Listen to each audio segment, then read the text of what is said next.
Para sahabat desa, beberapa video saya memperoleh komentar kritik dari para pemirsa. Baik video saya yang berbicara mengenai DPR, berjuang untuk desa, maupun video tentang legitimasi dan legasi kepala desa. Ini ada mantan BPD menunjukkan bahwa ya intinya tidak setuju dengan 9 tahun masa jabatan kepala desa, itu buruk gitu ya. Lebih banyak buruknya daripada tidak. Misalnya ya nepotisme, mengangkat istrinya menjadi perangkat desa, jadi yang laki kepala desa, yang istri perangkat desa. Kemudian juga menceritakan tentang ini kepala desa udah 2 kali. 2 kali ya, Pak Dodo sama Bu Prapti katanya. Itu tidak mengunjungi lapangan, artinya jarang bergaul sama rakyat, lebih banyak rapat di kecamatan maupun di kabupaten. Ada juga yang mengatakan bahwa ini DPR sama ahli desa ini lucu ini. Gitu, lucu. Yang benar hanya Fahri Hamzah katanya. Nanti soal Fahri Hamzah akan saya bahas secara khusus. Jadi intinya ini ngomong tentang kepala desa yang buruk. Baik buruk dibuktikan di lapangan, maupun buruk dalam pikiran orang. Tafsir perspektif orang terhadap kekuasaan. Jadi artinya bisa saja 2 hal ini berkaitan. Bukan berarti saya menafikan keburukan, bukan. Ketika saya mendukung 9 tahun masa jabatan kepala desa, bukan berarti saya mengamini keburukan. Itu yang penting untuk dicatat. Misi besar saya adalah membuat desa yang berdaulat, yang berguna untuk kesejahteraan rakyat.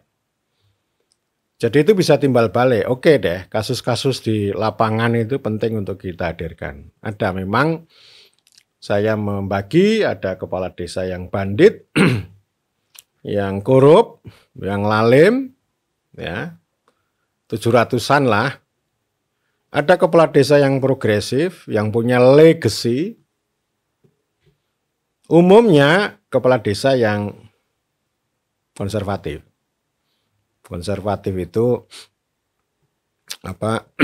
tidak reform, tidak melakukan perubahan, tapi juga tidak korup. Datar-datar saja menjalankan rutinitas, aturan. Yang penting selamat. Ya itu kepala desa yang gitu ya, asal yang penting baik aja, nanti ya diangkat lagi. Bersih gitu ya, bersih dia. Mboten ngapusi, mboten korupsi, nggih mboten apa-apa. Jadi ini menurut cara pandang yang lain ini juga tidak amanah. Amanah itu artinya tidak hanya tegak lurus bersih, suci, bukan. Kalau dia tidak berbuat banyak untuk rakyat ya itu tidak akuntabel, tidak amanah. Ini yang menurut saya lebih banyak. Jadi kata buruk itu bisa bermakna kriminal. Korupsi itu kriminal lah. Mencuri ya. Udah dihukum itu, dihukum lah. Jelas itu. Lalu ada yang berbuat asusila, itu bisa diperkarakan. Asusila ya, itu melanggar norma. Nepotisme. Undang-undang desa mengatakan itu larangan. Kepala desa dilarang untuk berbuat nepotisme. Kalau misalnya ada kepala desa sampai mengangkat istrinya menjadi perangkat desa tanpa prosedur, tanpa proses yang normatif, ya melanggar hukum. Itu termasuk melanggar hukum dan itu bisa diperkarakan. Dan sebenarnya ada otoritas camat untuk menjaga secara normatif agar pengangkatan itu sesuai aturan, sesuai prosedur, tidak nepotis, tidak mengangkat istri, suami, anak, dan sebagainya. Jadi itu termasuk melanggar hukum dan harus diperkarakan. Kalau orang hanya ngomel di mana-mana tidak memperkarakan ya percuma, malah justru itu menyampaikan kritik kepada saya. Kan aneh. Jadi ketika dia menjadi BPD atau menjadi yang lain organisasi lalu berbuat apa? BPD kan juga punya otoritas untuk melakukan pengawasan, punya hak untuk berbicara.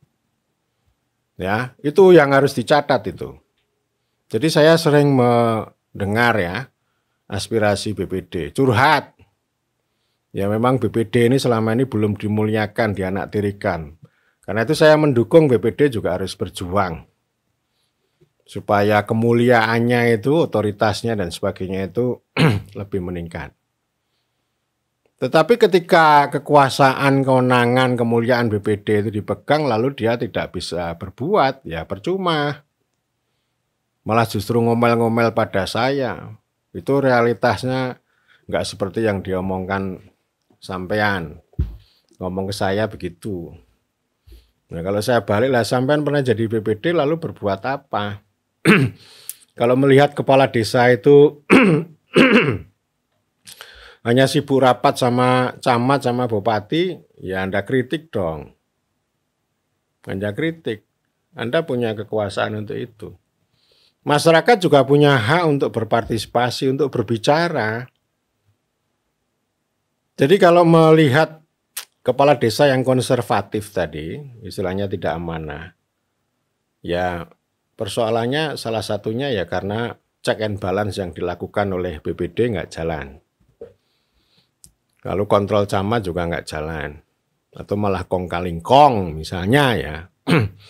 Kalau sudah kong-kalingkong kayak gitu ya butuh class action. Jadi artinya masyarakat ini tidak hanya duduk manis dilayani. Tetapi ketika ini buruk dalam pengertian konservatif ya harus bertindak. Harus melakukan class action. Caranya gimana? Kepala desa nggak usah dilawan, diminta ya. Untuk memperhatikan, Pak Lurah, Bu Lurah, Pak Desa, Bu Desa. Mbok ya jangan rapat terus sama camat, sama bupati. Seringlah bergelut sama rakyat. Ini loh banyak urusan rakyat yang harus ditangani, dipikirkan dengan baik. Itu kan bisa. Jadi jangan ngomel ke tempat lain ya. Atau itu udah dilakukan tetapi nggak berhasil. Ya berarti kekuatannya harus ditambah. Ya, jadi artinya ini kepala desa yang buruk itu tidak punya legacy ya. Meskipun dia tidak korup. Jadi maksud saya ini persoalan terbesar. Ini konservatif ini. Mengapa kepala desa konservatif? Penyebabnya banyak. Bisa juga dia karena bodoh. Dan setelah itu dibodohi oleh pelatihan-pelatihan yang hanya urusan administrasi keuangan, manajemen keuangan. Jadi itu justru membuat bodoh. Tidak mencerdaskan. Jadi pelatihannya tidak mengarah bagaimana kepala desa itu berperan melayani rakyat, memakmurkan rakyat. Karena itu saya kalau ketemu dengan kepala desa nggak usah mau kalau dilatih manajemen keuangan, nggak usah mau. Dinego lah kalau mau, kalau datang ya udahlah masuk sini keluar sini aja. Tapi Anda harus minta kepada pemerintah supaya dilatih bagaimana cara melayani rakyat dan memakmurkan rakyat. Supaya nggak dibodohi. Mintalah kepada pemerintah supaya dipintarkan, dicerdaskan. Nah ini kan nggak terjadi nih. Yang atas yang membodohi terus. Udah bodoh dibikin bodoh. Orang bodoh dibikin bodoh oleh orang bodoh. Jadi ya susah. Jadi yang atas ya hanya ngomong soal ayat, soal pasal yang menakut-nakuti, temuan dan sebagainya. Aduh. Jadi penyebab yang lain ya dari atas itu. Nanti akhirnya hanya bisa menyalahkan kepala desa. Semuanya menyalahkan kepala desa. Anda buruk, Anda goblok, Anda malas, Anda aduh.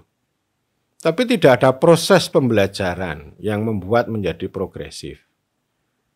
Jadi sudah konservatif disalahkan terus. Tetapi mereka nggak punya peran bagaimana membuat kepala desa itu menjadi progresif. Nggak ada. Ya. Jadi peran dari atas itu sangat besar. Termasuk limbah teknokrasi yang sudah saya katakan sudah banyak diatur sedemikian rupa oleh target-target yang justru membuat kepala desa itu tidak amanah, tidak mencapai janjinya. Istilah Mas Widiartono itu namanya sinergitas intimidatif. Wah, ini istilah baru yang saya ketawa ya. Sinergi itu ya maksudnya ya sinergi sama inspektorat, sama polisi, sama jaksa, sama atas itu loh. Tapi diintimidasi, gimana coba? Ya, jadi ini juga fenomena ini, intimidasi terhadap kepala desa ini juga fenomena umum. Nanti masih ada predator lagi nih. Ya, pakai embel-embel budrek. Ya. Kalau ada perkara sedikit, wah ini jadi ladang rezeki mereka. Gitu ya. Jadi ini orang ini nggak tahu ya kenapa ya. Jadi artinya memang orang itu lalu mempersepsikan ya, memandang orang lain itu selalu jelek. Tapi melihat dirinya seperti malaikat. Jadi ini malaikat yang melakukan setanisasi terhadap kepala desa. Perspektifnya itu ya kekuasaan itu buruk. Itu titik awal yang buruk itu. Jadi cara pandang yang buruk akhirnya akan membuat keburukan juga. Jadi artinya kepala desa yang buruk, yang konservatif itu juga dibuat oleh konstruksi cara berpikir, cara bertindak, bersikap dan sebagainya memandang kekuasaan itu buruk. Kalau orang sudah memandang curiga kepada kepala desa, maka perbuatannya memperlakukan kepala desa ya buruk. Hasilnya ya buruk. Kalau sudah buruk, sudah konservatif, disalahkan. Kepala desa gini, gitu, dan sebagainya. Tidak ada ini namanya kemuliaan itu. Padahal ya orang-orang beriman semua ini. Jadi istilahnya orang negatif thinking. Kalau negatif thinking ya menghasilkan negatif. Kita memberikan kewenangan, uang dan sebagainya itu undang-undang kan mendasarkan pada prinsip kepercayaan. Percaya. Bukan curiga. Kalau sudah curiga ya hasilnya ya buruk. Kalau memang faktanya memang betul-betul buruk, entah konservatif atau kriminal ya harus ada perbuatan lain. Dibikin baik. Kalau yang bodoh ya dibikin pinter, jangan dibodohi. Kalau yang konservatif ya dibuat progresif. Caranya bagaimana? Nah itu. Bukan hanya nyalahkan terus. Ya, jadi ini penting yang menyumbang ini. Itu masalah berat saya ya. Jadi maksud saya ya kepala desa sebagian besar yang konservatif itu masalah. Dan kita tidak ada upaya untuk melakukan itu, kecuali justru malah mengawetkan, memperalat. Nggak tahu ini Republik ini kok bisa begitu ya. Jadi banyak juga orang-orang pintar yang bodoh itu yang memperalat kepala desa. Itu banyak sekali itu. Akhirnya nanti kalau ini ya lagi-lagi menyalahkan lagi. Pokoknya apapun kalau ada masalah, kepala desa yang selalu disalahkan. Dan kemudian paradigmanya ya kekuasaan dibatasi. Ya sama aja kalau ini misalnya kan itu tadi ada 2 kepala desa tuh. Kepala desanya 1, buruk. Oke, dihukum, dievaluasi, artinya ya tidak dipilih lagi. Udah ini buruk ini nggak usah dipilih lagi. Lalu muncul kepala desa baru. Sama lagi, konservatif lagi. Itulah yang disebut dengan sirkulasi kekuasaan. Katanya ya, supaya ini kalau buruk bisa dievaluasi, disirkulasi secara cepat. Evaluasi bisa dilakukan kapanpun. Tidak harus menunggu 5 tahun, 6 tahun, 9 tahun. Silakan aja ya. Jadi ini ada kesempatan yang luas. Kalau yang kriminal ya segera mungkin. Kalau yang tidak amanah ya harus ada class action. Supaya menjadi lebih baik. Tetapi kalau misalnya nanti yang baru kepala desa pengganti juga konservatif ya harus mikirlah. Itu kan banyak terjadi kayak gitu. Dari waktu ke waktu ganti kepala desa yang diharapkan akhirnya ya konservatif lagi.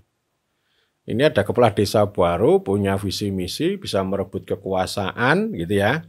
Karena dianggap incumbent ini ya gitu-gitu aja direbut. Punya visi misi yang hebat, dipilih oleh rakyat. Begitu datang, duduk, waduh, kok saya harus begini, harus begitu, aturannya banyak, ada SDGs, ada dan sebagainya. Akhirnya apa? Menjadi konservatif dia. Akhirnya nggak bisa berbuat banyak. Lalu curhat kepada saya. Ya udahlah kalau curhat, mari kita cari jalan. Ya, tapi dia mau untuk menjadi progresif, cari jalan ini. Gitu ya. Jadi itunya itu gara-gara tadi sinergi intimidatif tadi. Jadi harus sinergi dengan program-program dari atas, perintah dari atas. Itu namanya kebodohan. Ya, pengawetan kebodohan dan itu membuat konservatif. Padahal yang salah yang membuat sinergi tadi, tapi yang selalu disalahkan adalah kepala desa. Ya, nanti tentu ini akan mengalir pada perangkat seperti cerita Mas Widiartono ketua DPN PPDI. Ya, Mas Widi ya. Jadi ini yang namanya sinergi intimidatif itu juga menciptakan kepala desa yang konservatif.